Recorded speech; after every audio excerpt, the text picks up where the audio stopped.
Olá, meu amigo e amiga. Estamos de volta com o nosso Portal do José, neste começo de semana, com muita movimentação, muita agitação no cenário político e criminal aqui no Brasil, e que já estão funcionando como espécies de ensaios para aquilo que nós vivenciaremos no ano de 2026. Porque essa gente do mundo cão, eles não estão absolutamente neutralizados, e nós vamos tratar desse assunto aqui no nosso portal de hoje. Pesquisas já estão circulando por todos os lados.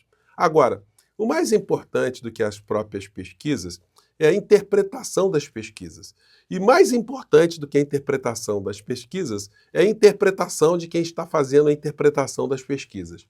Porque tem sempre interpretações que são muito enviesadas, né? É muito difícil o analista se debruçar especificamente ou fundamentalmente ali dentro de um campo de uma racionalidade. Sobretudo quando essa gente que faz a interpretação está conectada com o mundo cão, com o bolsonarismo. Pois bem, eles estão aí já comentando várias pesquisas e eu vou trazer aqui para vocês algumas observações e também algumas cenas de pessoas que estão acompanhando de perto o que está acontecendo aqui no Brasil.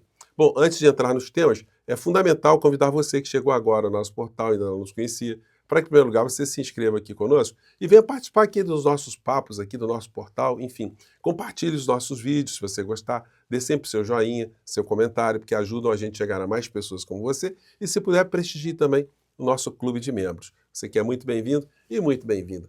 E olha, e mais uma vez, quero agradecer de coração, todos vocês estão votando no nosso portal para a premiação do IBEST. Eu sempre coloco no primeiro comentário aqui do nosso portal. Isso dá mais prestígio aqui para o nosso portal, mais visibilidade, e essa votação irá até a primeira semana de janeiro. Mas nós estamos indo muito bem, graças ao engajamento de vocês aqui no nosso portal, tá legal? Então, mais uma vez, obrigado e vamos seguir em frente.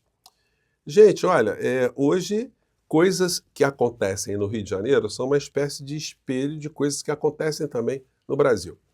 CCJ da Alerj, Assembleia Legislativa do Rio, aprova parecer que pede revogação da prisão de Bacelar. Bacelar, como nós sabemos, é o presidente da Assembleia Legislativa do Rio de Janeiro que foi preso, acusado de estar mancomunado com o Comando Vermelho, através da conexão dele, a proteção que ele tentou dar para um deputado ligado ao Comando Vermelho. Dificilmente uma casa legislativa não tem espírito de corpo.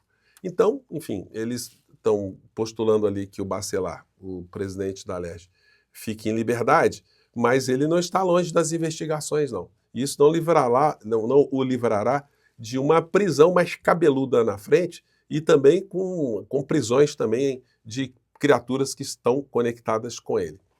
Por que isso?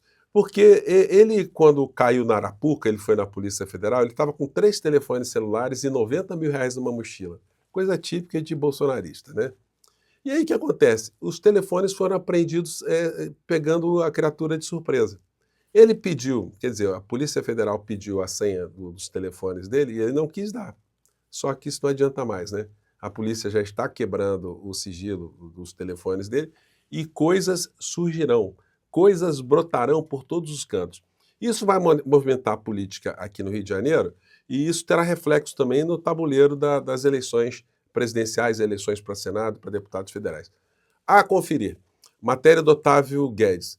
Bacelar se recusou a dar senha do seu celular para a Polícia Federal, mas agentes conseguiram acessar o conteúdo do aparelho. Então, olha, a casa caiu bem, né? E quem é a figura? Se você não sabe, quem é esse aqui, ó? Que o Bolsonaro queria que fosse o governador do Rio de Janeiro, deu para ele a medalha do imorrível, imbrochável, enfim, aquelas coisas todas, né? E, pelo visto aí, essa gente, onde eles tocam o dedo, eles contaminam de uma forma muito ruim, né? Acabam indo para a cadeia. O Bolsonaro, o que ele arrastou de gente para a cadeia, gente, o que deve ter de gente na cadeia agora maldizendo o Bolsonaro, exceto aqueles lunáticos, né, que, por razões diversas, foram levadas a esse tipo de situação. Aliás, hoje eu fiz uma live muito legal, se você não viu, com a Aline Câmara, abordando esses aspectos da exploração da fé, o que se passa na cabeça de alguns pastores, como eles usam ferramentas, como tem gente boa também nesse meio religioso, e como essas pessoas também estão ajudando a combater essa influência malévola dessas criaturas todas, né? Bom, então se você não assistiu, assista, está muito interessante. E aí é o seguinte, tem uma análise hoje, que foi feita agora mesmo na Globo News, da Andréa Sadi, que é setorista da Globo, né? Ela acompanha a Brasília, E essa gente, os jornalistas, eles têm fontes muito seguras, né? As pessoas vão passando as informações para eles e eles vão repassando aquilo que é possível de ser passado, né? Mas aquilo que é possível de ser passado, já dá para a gente fazer interpretações muito interessantes, né? Vamos ver aqui o que ela disse. Passei o fim de semana conversando com diversas fontes sobre esse lançamento da candidatura de Flávio Bolsonaro. Não é um blefe. É como tudo na família Bolsonaro, improvisado, sem estratégia, sem racionalidade. Essa foi a avaliação que eu colhi de diversas... Andréia, o Bolsonaro é um apedeuta. Um apedeuta é um ignorante profundo. Ele está num momento de tortura absoluta, porque ele está trancafiado. E a única coisa que ele pode fazer é ler. Livros para ele ali vai ser uma tortura adicional.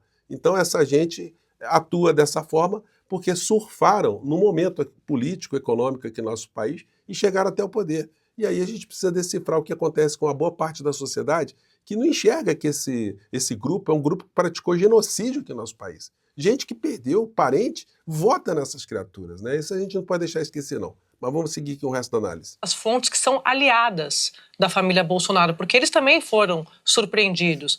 A conversa até dias atrás, antes do anúncio da escolha, era a seguinte: vamos esperar, deixa passar o fim do ano, a gente não tem pressa, vamos construir aqui a candidatura de um nome que tem a chance de disputar, de ser competitivo contra o PT, e aí no ano que vem a gente controla o ciclo de notícias. A família Bolsonaro, como sempre, na política tem outros planos, sempre, como disse a Elisa, eles têm esse bordão família, pátria e liberdade, mas eu sempre disse aqui, a família é a família Bolsonaro. É sobre isso, é sobre a sobrevivência política da família Bolsonaro. Isso está ficando cada vez mais nítido em muitos setores aqui na sociedade brasileira, Andréia. Depois é preciso entender Bolsonaro antes da tentativa de soldar a tornozeleira e depois dessa tentativa. Bolsonaro está no modo desespero. Acho que é importante colocar isso, porque vários líderes do Centrão com quem eu conversava no fim de semana me diziam, a nossa conversa com ele era assim, você quer passar o resto da sua vida preso, antes, né? Você quer passar o resto da sua vida preso? Se não quiser, temos que construir essa candidatura, porque um candidato de direita, e eu já falei aqui várias vezes, vai se comprometer com um indulto se ganhar a eleição. É importante que isso seja dito, não tem ninguém na direita negando. Agora, Andréia, de se comprometer com o indulto até o indulto ser considerado constitucional, aí é outro departamento. E para isso eles vão ter que ganhar as eleições. E o cenário, que está começando a ser desenhado agora, está dentro dessas pesquisas aqui, ó. Lula bate Flávio Bolsonaro por 15 pontos e Tarcísio por 5 no segundo turno. Só que essa pesquisa, ela induz muitas pessoas a erro. Por quê? Porque ela foi feita antes do Flávio Bolsonaro anunciar sua candidatura. Na medida que ele foi lançado, se fizer uma pesquisa hoje, esses números estarão completamente diferentes.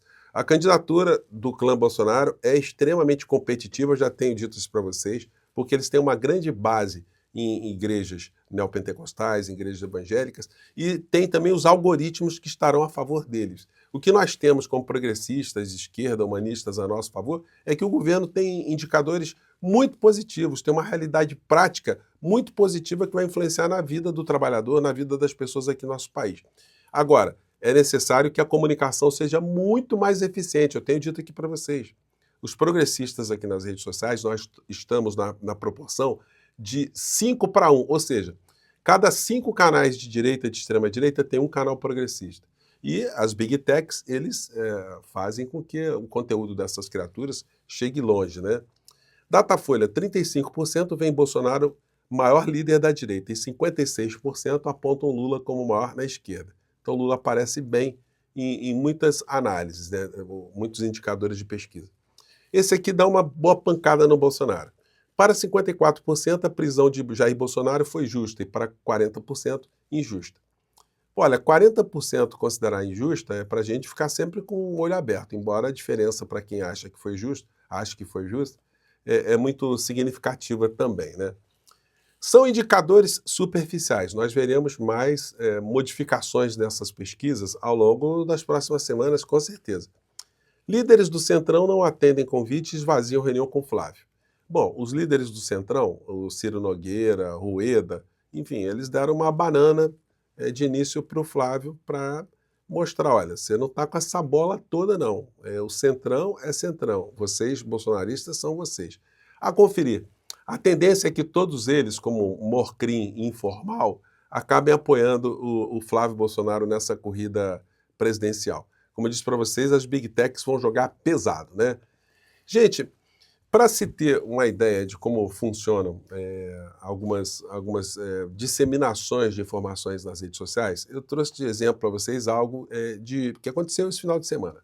Essa criatura aqui, como vocês já sabem, é de extrema direita e fez um vídeo com o seguinte título: Implodiu. Povo do México lota as ruas contra o narcoestado da esquerda. Virou uma onda. Eu comentei com vocês e falei assim, olha, aguarde que vocês verão o que irá acontecer na sequência. Porque pegaram meia dúzia de baderneiros, que é disso que se trata, de golpistas de extrema-direita no México, juntaram lá com a molecada e fizeram lá um tumulto danado. Como se isso fosse uma onda de repúdio do povo mexicano contra um governo progressista e humanista lá no México. O retrato é esse aqui, gente. Isso aqui é a Cláudia Sheinbaum no sábado. A Praça de Zócalo, gente, e com as ruas adjacentes, cabe muita gente ali. E os jornais mexicanos dizem que foram 600 mil pessoas para esse evento de apoio. Um evento de apoio para Cláudia Sheinbaum, né? Aí, enfim, e ela anunciou nesse evento o aumento do salário mínimo da ordem de 13% para o ano de 2026. Um salário mínimo que durante o governo de López Obrador e o dela já subiu 165%. Então, os progressistas no mundo têm o que apresentar. Eles têm mais do que falar do que as pautas morais, as pautas fantasmagóricas, o medo do comunismo. Aliás, no México eles não têm. A esquerda lá, o progressismo, o humanismo foi tão eficiente que conseguiu quase que neutralizar absolutamente os negacionistas, os extremistas, os golpistas, que lá no México também existem. Os grandes veículos de comunicação, os formadores de extrema-direita nas redes sociais, eles estão bem encapsulados, porque a massa de conquistas e a massa de politização que o povo mexicano acabou tendo nesses últimos anos, acaba funcionando como uma neutralização. É algo que eu tenho perseguido aqui no nosso país, que a gente tem que fazer também. Gente, eu fico por aqui agradecendo a você que está mandando receita aqui para o nosso portal, por conta do meu resfriado, mas eu estou já melhorando, tá legal? Mais uma vez, muito obrigado e até o nosso próximo encontro. Tchau!